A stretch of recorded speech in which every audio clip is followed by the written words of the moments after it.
นานกว่าหลายวันแต่ทำไมฉันยังไม่ได้ใจเธอสักทีจะต้องรอกี่เดือนนับเป็นปีหรือนานกว่านี้ถึงจะอยู่ในหัวใจก็เธอมีคนของเธออยู่แล้วคนในห้องแชทยังไงก็แพ้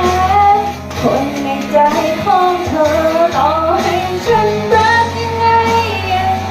ก็แพ้แต่เธอไม่สนใจตัวคนที่เธอรักมันไม่ใช่ฉันยังไงก็ต้องตัดใจเดินถอยหลังมาพร้อมกับใจ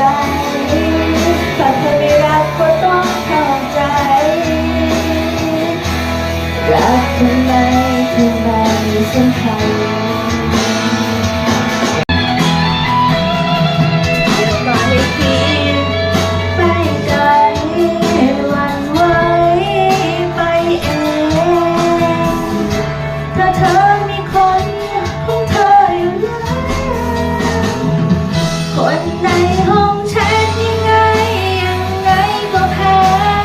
คนในใจของเธอต่อให้ฉันรักยังไงก็แพ้แต่เธอนั้นไม่สนใจเพราะคนที่เธอรักมันไม่ใช่ฉันยังไงก็ต้อง